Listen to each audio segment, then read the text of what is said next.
"We wish Mike was our only child," my dad said at dinner while everyone nodded.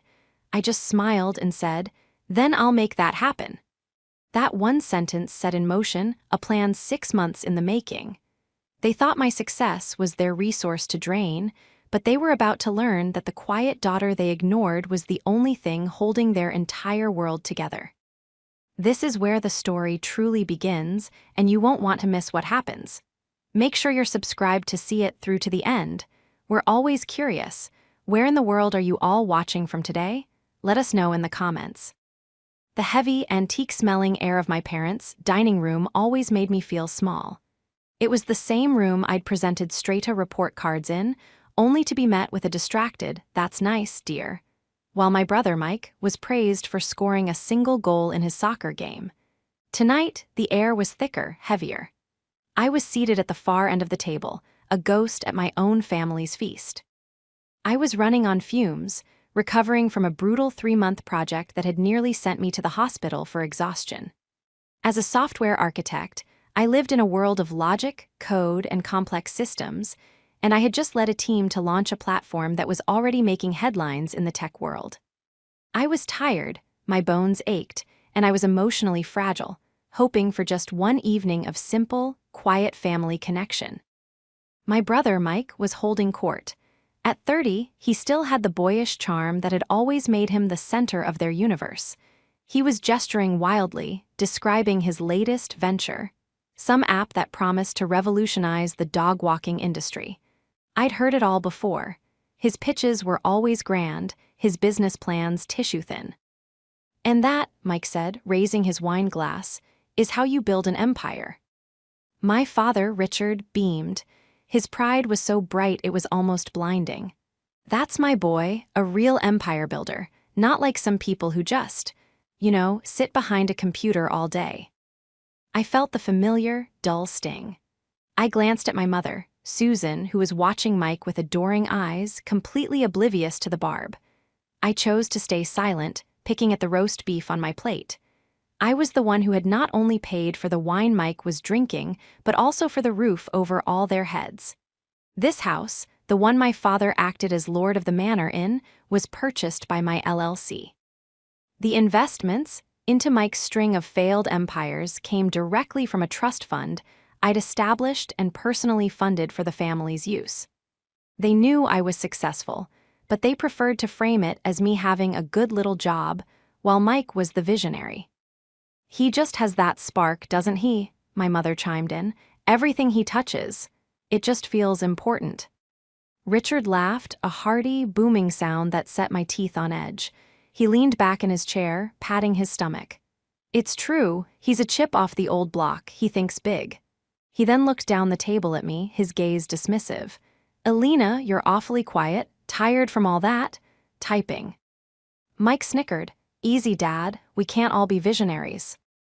I felt a coldness settle over me, a strange, clarifying calm. The exhaustion, the years of being overlooked, the constant, casual disrespect, it all coalesced into a single point of sharp, painful clarity. Richard then turned to the table, which included my aunt and uncle, who always nodded along. He said, his voice full of false, jovial sincerity, "Susan and I were just saying the other day, we wish Mike was our only child." The words hung in the air, sucking all the oxygen out of the room. My aunt and uncle nodded, as if this was the most reasonable statement in the world. My mother smiled, a soft, complicit expression. Mike looked smug, soaking in the affirmation. No one looked at me. It was as if I wasn't even there, the ghost at the feast. I watched them for a long moment.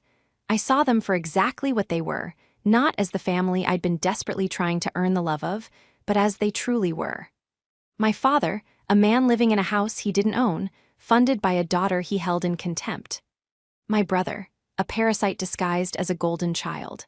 My mother, a woman so committed to the family narrative that she would watch her daughter be emotionally executed at the dinner table and say nothing. I placed my napkin neatly on the table. The room went quiet, finally noticing I had moved. I smiled. It wasn't a sad smile. It wasn't angry. It was the calm, placid smile of a system administrator who had just located a catastrophic error in the code. "Then I'll make that happen," I said, my voice even and light. My father blinked, confused. "What's that, dear?"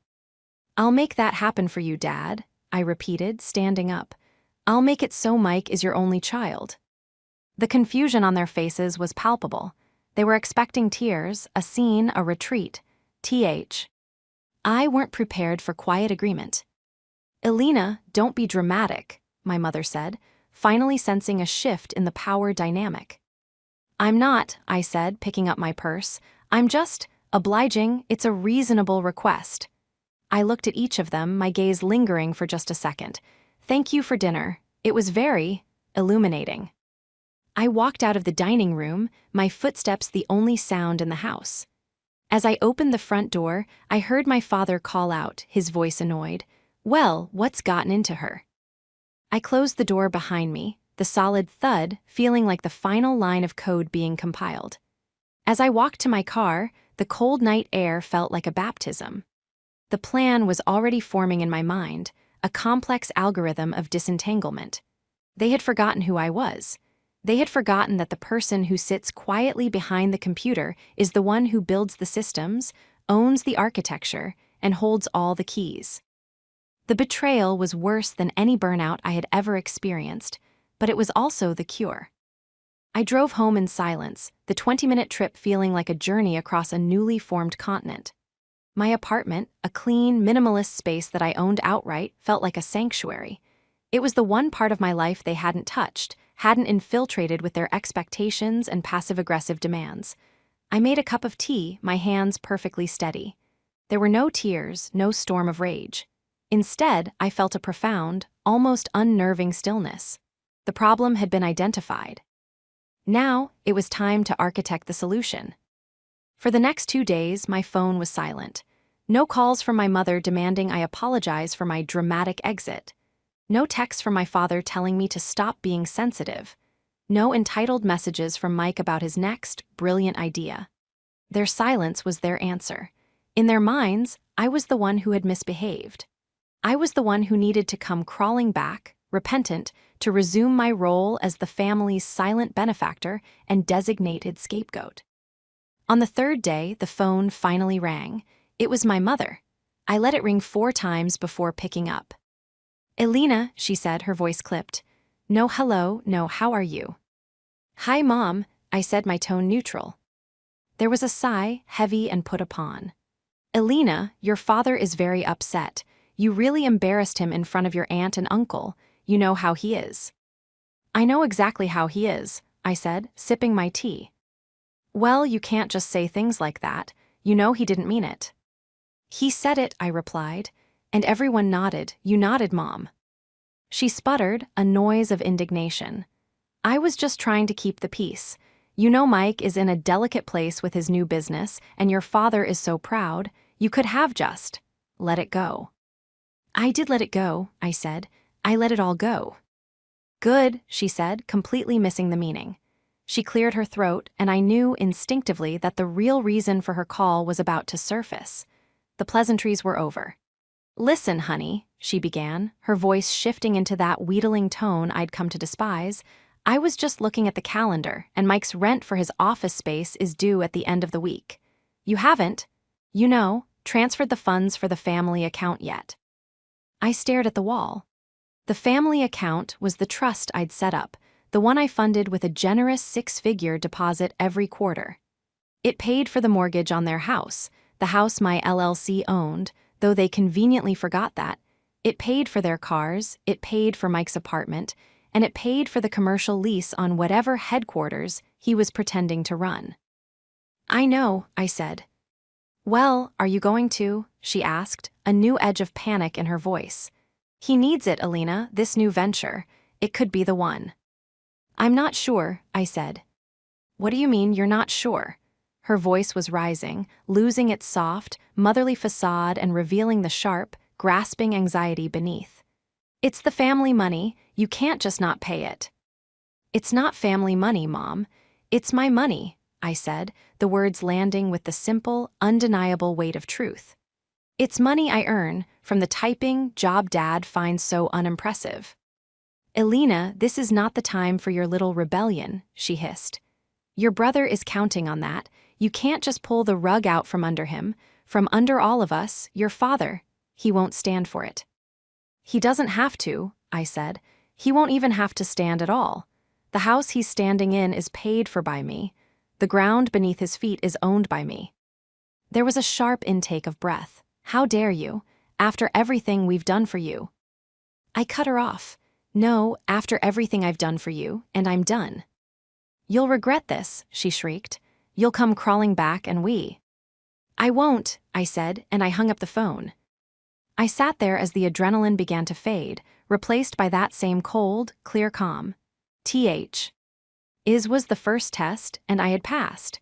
They didn't see me as a daughter, they saw me as a resource. An uncooperative ATM. My mother hadn't called to apologize for the most deeply cutting remark of my life. She had called because a payment was late. I opened my laptop, the screen illuminating my face in the dim room. My fingers flew across the keyboard, logging into my secure legal and financial portals. The architecture I had built was complex, with firewalls and redundancies designed to protect my assets. I'd built it years ago, not because I'd anticipated this exact scenario, but because my architect's mind demanded order and security. They thought I was just an emotional girl having a tantrum. They thought they could pressure me, bully me, and shame me back into line. They believed they held all the power of family, of guilt, of parental authority. But they had forgotten one crucial thing. They had forgotten that in the 21st century, the person who writes the code, owns the servers, and controls the data doesn't just have a seat at the table. They own the table, and the house it's in. My family's narrative about me was simple and, in their eyes, convenient. Elena was the stable one, the practical one. I was the boring, quiet cog that kept the exciting machine running. The machine, of course, was my brother Mike. This dynamic had been cemented when I was 19. I was in my second year of college, drowning in advanced computer science theory. While Mike, then 16, was the high school football hero, I was spending my nights coding. I built an application, a niche but incredibly effective data sorting algorithm for logistics companies. I sold it to a mid-level shipping firm for a sum that, to my 19-year-old self, felt like all the money in the world. It was a life-changing amount. My first act was not to buy a sports car or a lavish apartment. It was to buy my parents a house. They had been renting a cramped, run-down house, and my father, Richard, was always complaining about his bad luck in the job market. He'd been consulting for as long as I could remember, a vague title that seemed to involve a lot of golf and very few clients. I saw the sale as a way to finally give them security, to finally earn that deep, resounding pride I'd always craved. I set up an LLC and purchased a beautiful 4-bedroom house in a nice neighborhood. I presented it to them, and they were, for a time, ecstatic. But the narrative quickly shifted. It wasn't Elena bought us a house. It became, we finally got the house we deserved. My contribution was downgraded to a helping hand. As my career took off, escalating from coder to senior developer to architect at a top-tier firm, my income grew exponentially. I set up the Family and Ventures Trust, as I'd charitably named it. This was the account I funded, the one that paid the property taxes and utilities on their house, their car leases, their club memberships. And most significantly, it became the endless well from which Mike drew his seed money. My father was the architect of this family mythology. Richard was a man who exuded an air of old-world authority, all polished shoes and firm handshakes. He talked a big game about legacy and building something, but he had never, to my knowledge, built anything at all. He saw my success not as my own, but as a resource that belonged to the family, to be distributed by him, the patriarch. He'd sit at the head of the dinner table, my dinner table, in my house, and pontificate. Elena's job is fine, he'd say to friends. Good benefits. Stable, but Mike's the one with the vision.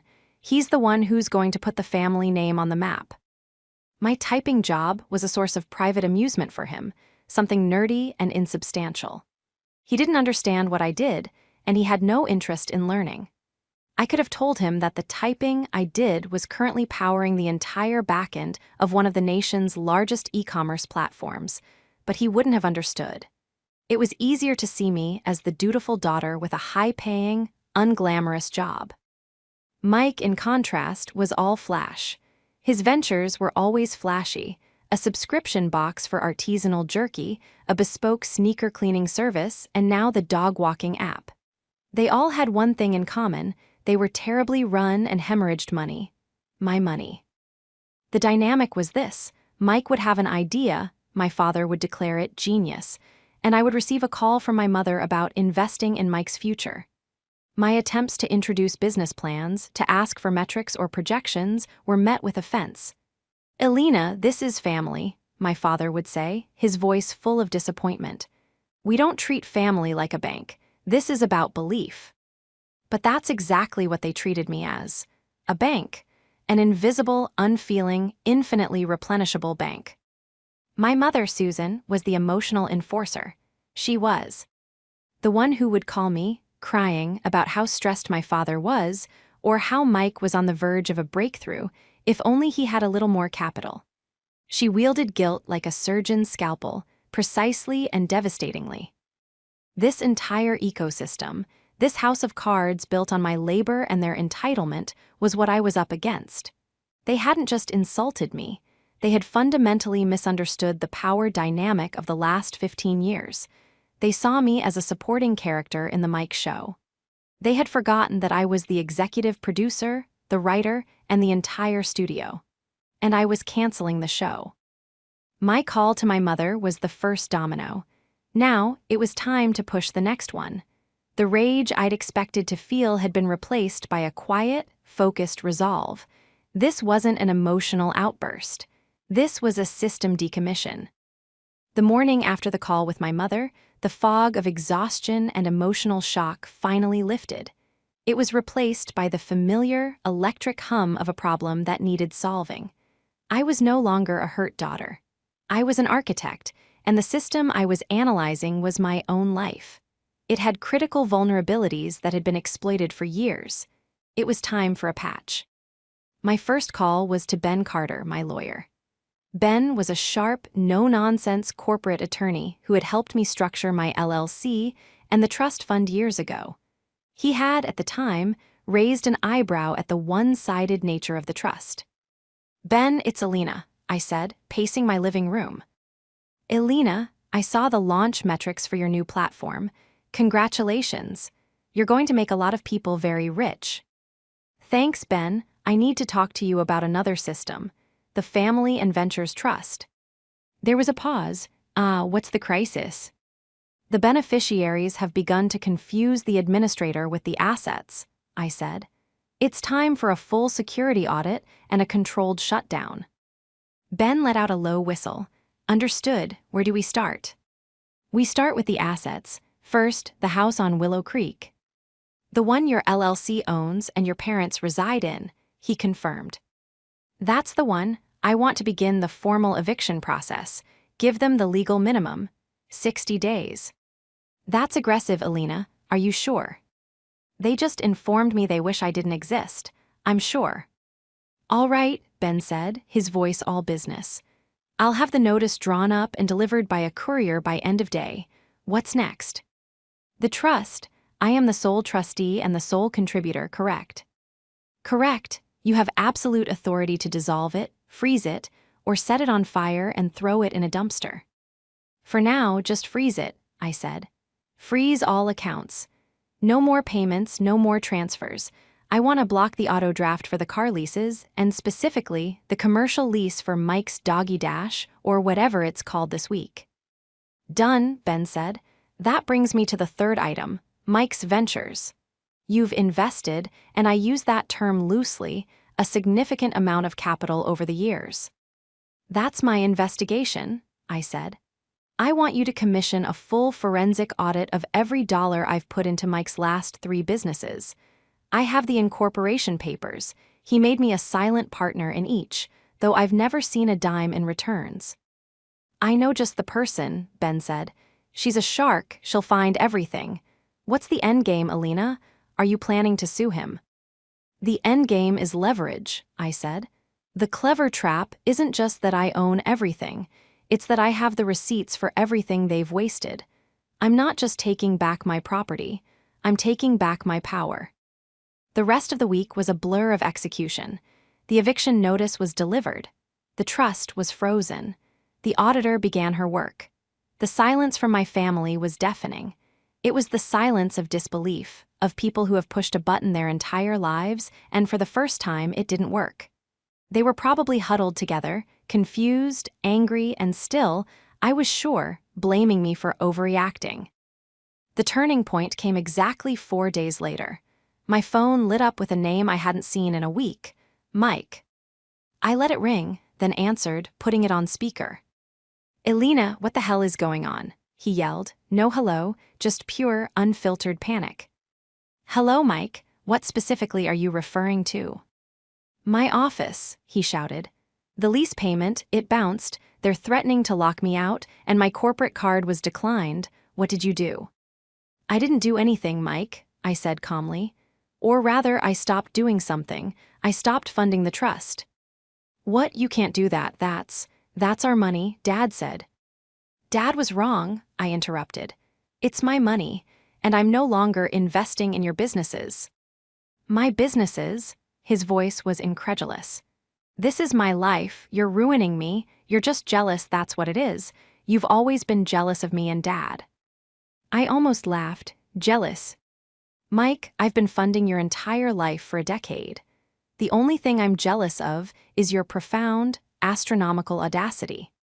You can't do this, he sputtered. I'll sue you, we'll take you to court. Dad's already talking to a lawyer. Are you? I said. That's interesting. I've been talking to my lawyer too. And you should probably check the signature on that commercial lease you're so worried about, Mike. It's not yours, it's mine. My LLC is the leaseholder. And the lease just happens to expire in 30 days. I've already given the property manager our notice of non-renewal. So you're not just late on rent, Mike, you're out. There was a strangled sound on the other end of the line. I heard fumbling, and then my father's voice, booming and furious, came on. Alina, you stop this right now. You stop this madness. It's not madness, Dad. It's a simple consequence. You are going to turn that account back on. You are going to pay your brother's lease. You are not going to throw your family out on the street. I will not be humiliated by my own daughter. Humiliation is an interesting choice of words, I said, my voice as cold as steel. You seemed fine with humiliating me at dinner last week. You wished I wasn't your child. You're getting your wish, with all the financial and legal consequences that entails. We will fight you, he roared. We'll see you in court. You can't just take everything. Here's the problem, Dad, I said, walking to my window and looking out at the city. You can't take what was never yours. You're all about to learn a very hard, very expensive lesson in basic ownership. I hung up the phone. The war had begun, but I was the only one with an army. The first volley had been fired. My father's threat of a lawsuit was laughable. Ben confirmed as much in a brief, almost comical email. The LLCs and trust were ironclad. I was the sole officer, the sole trustee, the sole benefactor. They had no legal standing whatsoever. They were, in legal terms, tenants in a house and beneficiaries of a private, discretionary trust that I had, at my discretion, chosen to stop funding. Their panic, however, was just beginning. A few days later, my mother called. This time, there was no pretense, no false pleasantries. She was crying real, hysterical sobs. Alina, please, she wept. They're repossessing the cars, the bank called, the lease payment. It's been 3 weeks, your father. He's a mess, Alina. He can't even leave the house. He'll have to leave the house anyway in about 50 days, Mom, I said, my voice flat. I was tired of the emotional manipulation. The eviction notice, she whispered, as if saying it aloud made it real. We thought that was a joke, Alina, a cruel, cruel joke. You wouldn't really kick your own parents out. You and Dad seem to have a very clear idea of what a child should or shouldn't do, I said. I'm just following your new family model. Mike is your only child. I'm just a former business associate. How can you be so cold? She cried. We're your family. You were my family when you all nodded as Dad wished I didn't exist. Were you my family when you called me, not to see if I was okay, but to demand I pay for Mike's office? You can't have it both ways, Mom. You can't treat me like a stranger, like an ATM, and then appeal to me as a daughter. It doesn't work. The logic is flawed. I heard my father grab the phone. You think you're so smart with your logic, he yelled. You've always been a cold, unfeeling girl, just like a machine. You have no heart, Alina. A machine, I said. You're right, I am. I'm the machine you all built. I'm the machine that worked 80-hour weeks to fund your lifestyles. I'm the machine that processed your insults and your ingratitude and still spat out money. But this machine is offline. Permanently. I hung up. I knew this was far from over. They were wounded, cornered, and, worst of all, deeply humiliated. My father's entire identity was built on being the successful patriarch. I hadn't just cut off his money, I had cut off his sense of self. The next confrontation happened a week later. The auditor's preliminary report had come in, and it was devastating. Ben had arranged a meeting at his office.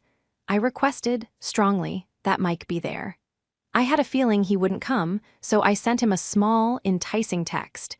If you want to discuss a potential severance package, be at my lawyer's office tomorrow at 10 a.m. He was there 5 minutes early, wearing a suit I'd probably paid for. He looked thin, stressed, and angry. Okay, Alina, he said as I walked into the conference room. Ben sat at the head of the table. This is ridiculous. You've made your point. You're ruining us. What do you want? I want to go over your severance package, I said, sitting down across from him. Ben, the floor is yours. Ben opened a file. Mr. Last name, he said, we've conducted a preliminary audit of the last 3 entities you founded, starting with Artisan Jerky Co-op. Mike paled. What audit? My audit, I said. As the primary investor and 50% silent partner in all 3 ventures, I'm entitled to one. Ben slid a summary sheet across the table. What we found, Mike, is not just a series of failed businesses. What we found is a consistent, multi-year pattern of what looks, to my professional eye, very much like wire fraud. Mike's jaw dropped. Fraud, what are you? That's slander. Is it? Ben said, his voice silky smooth. Let's look at Mike's doggy dash. You submitted an investor's report to Alina Well, to her family office, requesting $80,000 for app development and server scaling. But our auditor found that the app was a $500 template you bought online. The server scaling was a $50 a month web hosting plan, the other $74,500. He tapped a second sheet. We found receipts for a luxury car lease, a vacation to Ibiza, and 3 designer watches. Mike looked like he was going to be sick. He looked at me, his eyes wide with panic. Alina, it was startup expenses, building the brand. Building the brand? I repeated, my voice quiet. You stole from me, Mike. You didn't just fail. You actively, deliberately stole from me. You stole from your own sister, who was working herself into the ground so you could go to Ibiza. He stammered, his bravado completely gone, replaced by the terrified child he'd always been. Dad said it was fine. He said the money was just there. He said you wouldn't even notice. It was just family money. There it is again, I said. Family money. I leaned forward. There is no family money, Mike. There is only my money, and you've committed multiple felonies with it. He started to break down, his face crumbling. Alina, please. You can't send me to jail. Please, I'll pay it back. I'll do anything. There's your severance package, Mike, I said, standing up. My silence. I'm not going to press charges. I'm not going to sue you for the $500,000 you've stolen from me over the last 10 years. My package to you is my absence. I am walking away, and I am taking my houses, my cars, and my money with me. You are free, Mike. free to go get a real job and build a real life without me there to ruin it for you. I turned to Ben. Ben, if you'll give my brother the full audit report, I'm sure he and Dad's lawyer will find it fascinating reading. I walked out of the room, leaving him sobbing at the conference table. The first major confrontation was over. I hadn't just shattered his perception, I'd shattered the entire illusion his life was built on. The golden child was, in fact, a common thief, and now he knew that I knew. The reveal of the audit sent a shockwave through the family. Mike, in his terror, must have confessed everything to our parents. The dynamic shifted instantly. The angry, indignant phone calls stopped. They were replaced by a new, more desperate tactic, a full-blown smear campaign. My father, Richard, went into overdrive. He began calling extended family, painting me as a cold, vindictive monster. I heard from my aunt, the same one who had nodded at the dinner table, who called to tell me she was deeply disappointed in me. "Your father is a proud man, Alina," she said, her voice dripping with judgment. "And you've taken everything from him. He's broken, and your brother. He's a good boy, he just made some mistakes. Family is supposed to forgive. Family is also not supposed to wish one of their members non-existent, Aunt Carol," I retorted.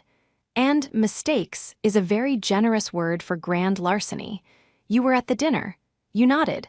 So, with all due respect, your opinion on my family's dynamics is not something I value." I hung up. But their desperation was escalating. My mother, Susan, was still struggling, caught between her snake of a husband and her fraudster son. She was the one still in the house with Richard, listening to his rages, watching their world dissolve. She tried a different approach. She showed up at my apartment unannounced. I opened the door to find her standing in the hallway, looking smaller and older than I'd ever seen her. "Alina," she said, her voice trembling, "please let me in, let's just talk." I hesitated, then stepped aside. She walked into my clean, quiet apartment and looked around, as if seeing it for the first time. "This is very nice," she said. "What do you want, Moms?" She sat on the edge of my sofa. "Your father, he's not himself, he's talking about how his life is over. He's saying terrible things. This is destroying him, Alina." "He destroyed this," I said, remaining standing. "He built this entire family on a lie, that Mike was the future and I was the utility. He taught Mike that my work, my money, was his to ta. He celebrated it. The only thing that's changed is that I'm no longer paying for the lie." "But it's not a lie," she insisted, her denial still powerful. "Mike, he's not good with details, he has the ideas, he has the vision, you were supposed to be the support." "I was not support, Mom, I was the source, and the source is dry." "Please, Alina," she begged, the tears coming now, just the house, let us keep the house. We'll pay rent, your father can. He can get a real job." The words pay rent and real job sounded so foreign, so absurd coming from her mouth that I almost laughed. "He's 61, Mom, and the house is worth over $1 million. The mortgage, which I pay, is $5,000 a month. The taxes are another $2,000. Can he get a job that will support that?" She crumpled. "We have nowhere to go, we have no money, the accounts, they're all empty, you've left us with nothing." "I left you with exactly what you had before I started my career," I corrected her. "You are in the same position you would be in if I had, as Dad wished, never existed. This is the reality you asked for." "You're a monster," she whispered, the tears stopping, replaced by a cold hatred. "A cold, unfeeling monster. You're no daughter of mine." "That's the second time my parentage has been revoked in a month," I said, opening the door. "I think I've finally gotten the message. Goodbye, Mom." She stormed out, and as I closed the door, I knew the final confrontation was coming. They had tried anger, they had tried guilt, they had tried shaming. They had failed. The final piece of the case arrived 2 days later. The full, bound audit report. It was worse than I thought. Mike hadn't just been stealing. He had, on 2 occasions, forged my digital signature on loan applications, using my name and my assets as collateral. He had committed identity theft. Ben was clear. This is no longer a family squabble, Elena. This is a multi-year, felony-level crime. Your brother could go to prison for a very long time. I held the report in my hands. This was it. This was the irrefutable proof. This was the key that would either lock him away or, perhaps, unlock a final, devastating truth. My family was still in denial, still trying to paint me as the villain. They needed to see. They needed to understand. They had pushed me from victim to strategist. Now, they were pushing me from strategist to executioner. The only question was what form that execution would take. The final showdown was set, not by me, but by my father. With the eviction date looming, less than 2 weeks away, he made one last, desperate, pathetic move. He called for a family meeting, a term that in our family meant a tribunal. He summoned the extended family, Aunt Carol, Uncle David, and a few others, to the house on Willow Creek. It was a public shaming, designed to corner me, to use the full weight of family judgment to force me to capitulate. He sent me a text. "We are all meeting at the house on Sunday at 3 p.m. Be there. It's time to end this." I replied with one word, "Okay." I arrived at 3 p.m. on the dot. I wasn't the fragile, exhausted woman who had walked out of this house 6 months ago. I was clear-eyed, rested, and armed. I was wearing a sharp, well-tailored blazer, and I was carrying a briefcase. In it was the bound audit report and a copy of the eviction order. I walked into the living room. It was the same room they'd all knotted in. My father sat in his high-backed chair like a king holding a failing court. My mother was beside him, red-eyed and trembling. Mike was there, standing by the fireplace, looking hollowed out. Aunt Carol and Uncle David sat on the sofa, their faces set in grim, judgmental lines. "Elena," my father began, his voice attempting a tone of magnanimous, wounded authority. "Thank you for coming. We are all here, as a family, because we are deeply, deeply concerned about you." I almost smiled. Concerned about me. This campaign against us, he jested vaguely. This cruelty, it's not you, Elena. You've let your success poison you. You're throwing your own family out on the street. Your mother and I, we have nowhere to go. Your brother, you've ruined him. "He's a good boy," Aunt Carol murmured. "All boys make mistakes." I stood in the center of the room, letting them all have their say. I let the weight of their judgment fill the space. "Are you finished?" I asked, my voice cutting through the heavy silence. My father, thrown off, just stared at me. "Good." I placed my briefcase on the coffee table and clicked it open. "Let's clear up a few of your concerns. First, this isn't a campaign. It's a legal disentanglement. You call it cruelty. I call it a consequence. You wished I was not your child. I have obliged. You are now simply people I used to know." I turned to my aunt and uncle. "And you," I said, my voice sharp, "you're rye." "GHT, Aunt Carol. I have been poisoned. I was poisoned for 34 years by a family that taught me that my only value was what I could provide. I was poisoned by the belief that if I just worked harder, if I just gave more, I would finally be enough. But I was never enough. I was just useful." I looked at Mike. "You," I said, "are not a good boy who made mistakes. You are a 30-year-old man who committed fraud." I took the audit report from my briefcase and threw it on the table. It landed with a heavy, definitive thud. "What is that?" my father demanded. "That," I said, "is a full forensic audit of the last 10 years of investment into Mike. That is proof of wire fraud. That is proof of grand larceny.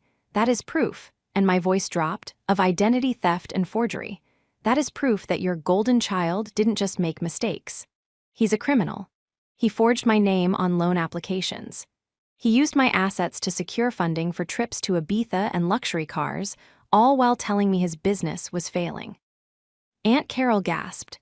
My father's face went from red to a sickly, mottled white. Mike just stared at the report as if it were a bomb. You're lying," my father stammered, but his voice had no conviction. Am I? I turned to Mike. Go on, Mike. Tell them it's a lie. Tell them you didn't steal $500,000 from me. Tell them you didn't forge my signature. Go on. Mike looked at me, his eyes wide with pure, unadulterated terror. He looked at our father. He opened his mouth, but no sound came out. He was trapped. And in that moment, he broke. He told me too. Mike suddenly screamed, pointing a shaking finger at our father. He told me to, he said it was fine, he said, she'll never even know, it's just money, she has plenty. He helped me do the loan applications. He said it was smart financing. The room imploded. My mother let out a high-pitched wail. My aunt and uncle looked at my father, their expressions of judgment now turning to ones of pure horror and disgust. My father, Richard, he just deflated, the king was dead. The bravado, the arrogance, the authority, it all drained out of him, leaving a small, pathetic, terrified old man in a chair he no longer owned. He had been exposed, not just as a bully, but as a co-conspirator. A failed, jealous man who had used his own son to steal from his daughter. You, my father whispered, staring at Mike with venom, you weak, stupid boy. And you, I said, my voice ringing with finality, are a thief, Dad. You're just a common, pathetic thief who was so jealous of his daughter's success that he'd rather tear her down and steal from her than ever once just say, congratulations. I picked up the copy of the eviction notice and placed it neatly on top of the audit report. The eviction stands, I said to the stunned room. You have 13 days to vacate my property. If you are not out by then, I will have the sheriff remove you. I turned to my mother. Mom, you can come with me, right now, you can leave him, I will set you up in an apartment, I will take care of you, but if you stay with him, you are part of this, you are choosing this. My mother looked at my father, this small, broken man. She looked at Mike, who was sobbing in the corner. Then she looked at me, her eyes full of a new, different kind of hatred. A hatred for the person who had forced the choice. Get out, she whispered, get out of my house. It's not your house, Mom, I said, my voice softer now, tinged with a deep, profound sadness. It never was. I zipped up my briefcase and walked out of the room. I left them all there, in the ruins of the family they had built, the silence behind me heavier and more final than any explosion. The downfall was not a dramatic, fiery crash. It was a slow, quiet, inevitable collapse. The 13 days passed. On the 14th day, as promised, the sheriff's deputies arrived at the house on Willow Creek. My parents were not there. They had, in the dead of night, moved out, leaving the house in a state of disarray, furniture overturned, trash on the carpets. It was a final, petty act of defiance. It cost me a significant amount to have it cleaned, but it was the last check I would ever write for them. I put the house on the market. It sold in a week. Richard and Susan, as I learned later from my aunt, moved into a small, one-bedroom rental apartment an hour away. The shock of their new reality was profound. My father, stripped of his status, his fine house, and his club memberships, fell into a deep, silent depression. My mother was forced to get a job for the first time in 30 years as a cashier at a local grocery store just to make ends meet. Mike, terrified of prosecution, disappeared. He left town, moving somewhere out west, and cut off all contact with the family. The threat of the audit, the irrefutable proof of his crim. Ease was leverage I never had to use. It was enough that he knew it existed. He would spend the rest of his life looking over his shoulder, and that, I decided, was justice enough. The extended family, once my father's loyal chorus, fell silent. They had seen the truth, and the shame of it was total. Aunt Carol sent me one short email. I am so very sorry, Alina, we never knew. I didn't reply. For me, life became quiet. The constant, low-level thrum of my family's demands and disappointments, a noise I had lived with for so long I hadn't even noticed it, was finally gone. I went to work. I saw my friends. I traveled. I poured the money I had once funneled into the family trust into things that mattered. I founded and funded the Alina last name scholarship for women in STEM. a program specifically designed to support young, brilliant women from unsupportive or difficult family backgrounds. I met the first class of recipients, 4 bright, ambitious young women with fire in their eyes, and I told them, "Your success is yours. Don't ever let anyone make you feel small for it." About a year after the showdown, I received a letter. It was from my mother. It wasn't a request for money or a demand. It was just a letter. She wrote that my father was in therapy. She wrote that her job was hard, but that for the first time in her life, the money she held in her hand felt like her own. She wrote 3 simple words that I had waited my entire life to hear. "I am so sorry. You were right." I read the letter, folded it, and put it in a drawer. It was a start. A tentative, fragile bridge across a chasm I had not created but had been forced to cross. I didn't call her. Not yet. But for the first time, I thought that maybe, one day, I might. My life was my own. I had built my systems, defended them, and then rebuilt them from the ground up. My family had wished I was not their child. I had granted that wish. And in doing so, I had finally, truly, become my own person. The house of cards had fallen, and I was at peace, standing in the quiet, solid foundation of the life I had built for myself.